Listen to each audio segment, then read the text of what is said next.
Hello, how are you all? Namaste.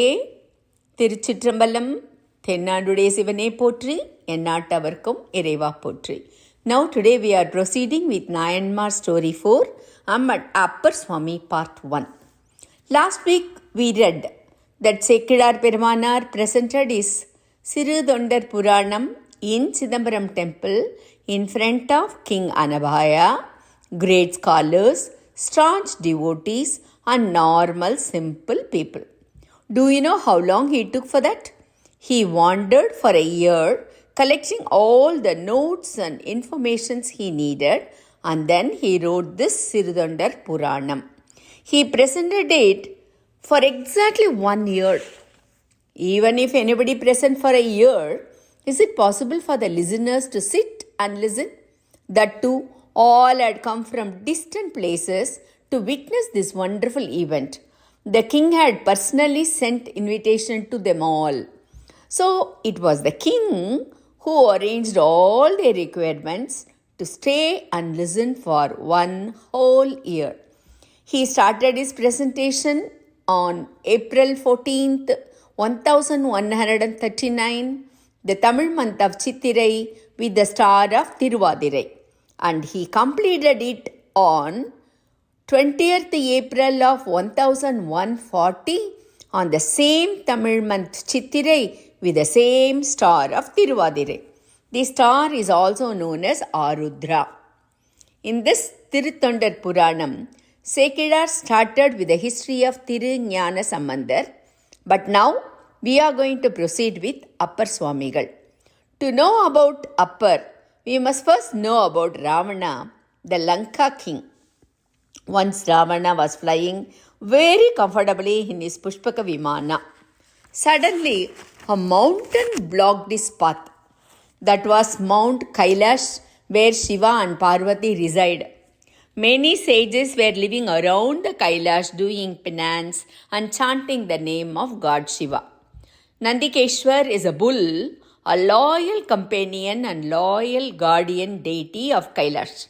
Seeing Ravana nearing Kailash, Nandikeshwar stopped him and asked him to go around the mountain, as this is the abode of God Shiva. But Ravana, though staunch devotee of Lord Shiva, was not a person who obeyed others. Hearing Nandi speak, Ravana with great pride said, "You look like a monkey. Are you going to order me? Move away." Being one of the main gods in Hinduism, Nandi got angry. He cursed Ravana, saying, "You call me a monkey? Your city, your dynasty, and everything you own will be destroyed only by monkeys." So this is a separate story we know later. Now Ravana got utmost angry. So he decided to lift the Mount Kailash along with Nandikeshwar and take it to his kingdom Sri Lanka. Seeing their place moving, Lord Shiva and Parvati were stunned for a moment. Then, realizing what had happened, God Shiva pressed the ground where he was with the tip of his big toe. Ravana was trapped half outside and half under the mountain. No matter how hard he tried, he couldn't get out. A sage named Vagisan was doing penance near the place where he was trapped. Hearing Ravana's cries, he advised him, "Make God happy with your songs. He loves songs very much." Ravana was no ordinary man. He was very skilled in music. He sang Samaganam and prayed Shiva. There was no one who was not enchanted by his music. God Shiva was very pleased to hear his song, sung so beautifully. He slowly lifted his big toe. Ravana was freed. Lord Shiva, pleased with the Samagana, granted him the best boons. Sage Vagisa earned the wrath of Nandikeshwar for helping Ravana, but the love of God Shiva for his mercy.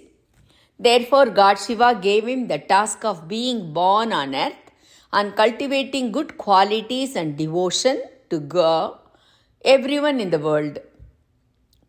Thus, the sage Vagisa incarnated on this earth as Saiva Tamil poet saint. He was one of the three Saivat saints of the Thevaram Trinity.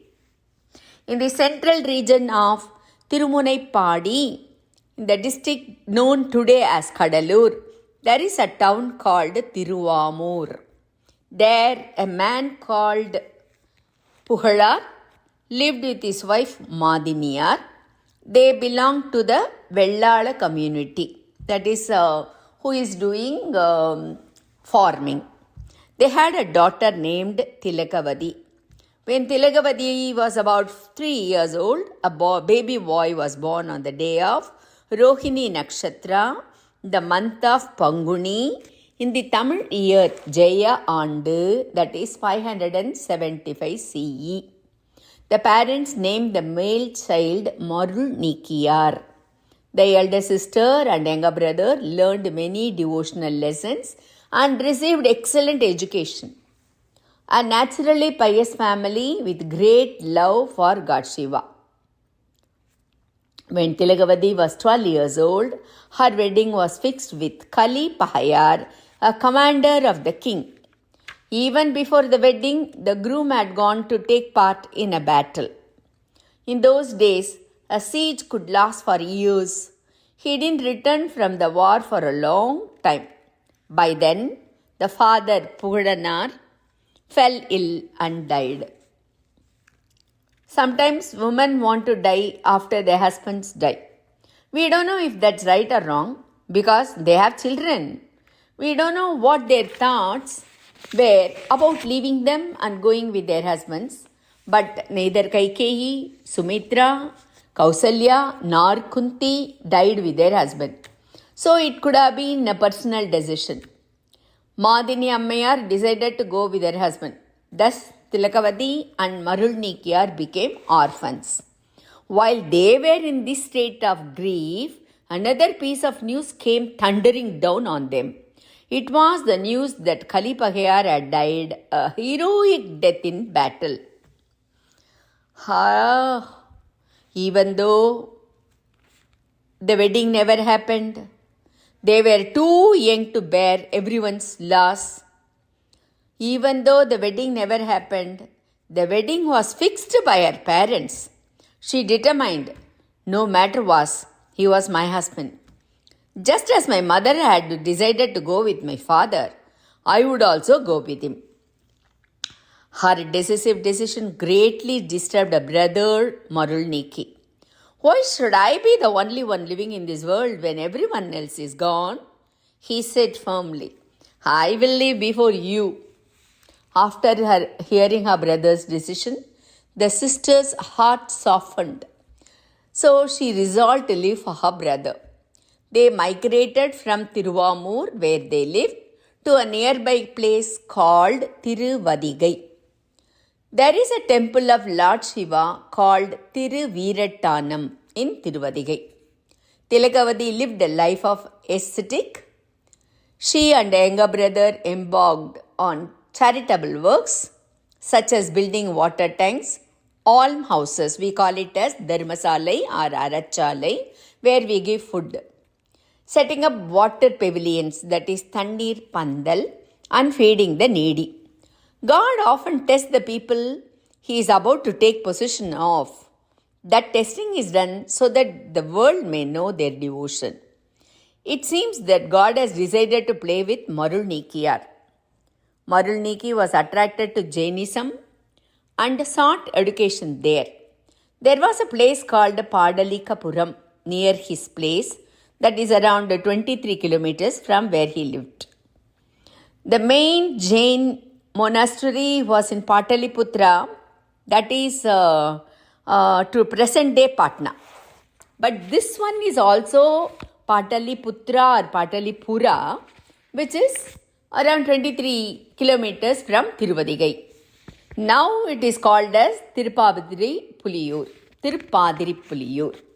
He left home and joined there, where he was renamed as Dharmasenar.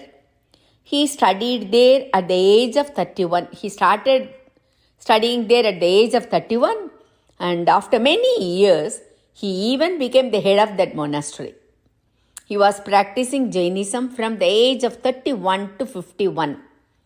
There was no change in his sister's service, but she kept praying to God to change her brother's mind and bring him back. Then what happened? Can we see next week? Until then, take care. திருச்சிற்றம்பலம். தென்னாட்டுடைய சிவனே போற்றி, எந்நாட்டவர்க்கும் இறைவா போற்றி.